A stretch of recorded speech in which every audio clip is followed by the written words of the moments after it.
90 দশকে এক অনুসন্ধানের সময়ে বিকট এক শব্দ কর্মীদের ফেলে দেয় ধূম্রজারে। সেখান থেকে আর বের হওয়া যায়নি। সেই শব্দ কোত্থেকে এলো, এর নেপথ্যে কি, সেই জিজ্ঞাসা জানতে আজও খুঁজে ফিরছে মানুষ। প্রশান্ত মহাসাগরের দক্ষিণে গবেষণাটি চালাচ্ছিল আমেরিকার national oceanic and atmospheric administration বা সংক্ষেপে নোয়া। সেখানকার স্তন্যপায়ী প্রাণীদের বিষয়ে জানার চেষ্টা ছিল তাদের কাছে ছিল সে সময়ের অত্যাধুনিক সব যন্ত্রপাতি। হঠাৎ হাইড্রোফোন নামের যন্ত্রে ধরা পড়ে অদ্ভুত এক আওয়াজ। পানির নিচে এমন আওয়াজের কথা এর আগে কেউ কখনো ভাবেওনি।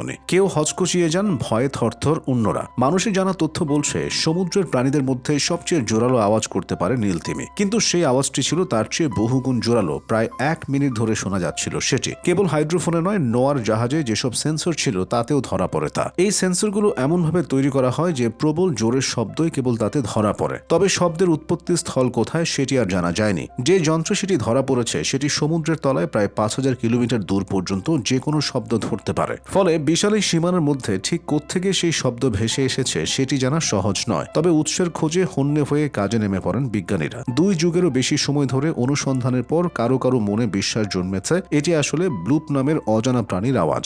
সেই ব্লুপ আসলে কত বড়, এটি দেখতে কেমন, সেটি এখনো কল্পনা বা ধারণাতেই সীমাবদ্ধ। কেউ কেউ বলেন এই ব্লুপের আকার নীলতিমির কয়েক গুণ বড়। সেই ধারণাটির ভিত্তি আবার 2012 সালে নিউজিল্যান্ডের সমুদ্র সৈকতে ধরা পড়া নীলতিমির নয়া এক প্রজাতি। সমুদ্রের তলার আনাচে কানাচে এখন মানুষ পৌঁছতে পারেনি। সেখানে পানির চাপের কারণে মানুষের পক্ষে পৌঁছা সম্ভব নয়। এমনকি সমুদ্রের তলদেশ দিয়ে চলার জন্য তৈরি সাবমেরিনও পৌঁছাতে পারে না এতটা নিচে। ফলে সেখানে কি কি প্রাণী আছে তার বিষয়ে জানা সম্ভব নয়। আর বিশাল এই জলরাশিতে বিশাল বিশাল প্রাণী থাকলেও অবাক হওয়ার কিছুই নেই, এমনটিও বলেন অনেকে। কেউ কেউ ব্লুপকে তুলে ধরেন ভয়ানক কোনো দৈত্য হিসেবে। যে জায়গা থেকে সেই শব্দ শোনা গিয়েছিল তার সঙ্গে আমেরিকার ভৌতিক গল্প দ্য কল অফ কথুলু এর রলিয়ে শহরের মিল আছে। বলা হয় গল্পের সেই শহর থেকে 2500 কিলোমিটার দূরে ব্লুপের আবাস। এই শহরেই থাকে কাল্পনিক আরেক মহাদানব কথুলু। সেই শহরে নাকি দানবাকৃতির একটি প্রাণীর বসবাস, যার গর্জন শোনা যায় হাজার হাজার কিলোমিটার দূর থেকে। এইসব বর্ণনাকে নেহায়েত বাজে কথা বলে উড়িয়ে দেওয়ার মানুষেরও অভাব নেই। অনেকে বলেন সেই শব্দ আসলে কোনো প্রাণীর ছিল না,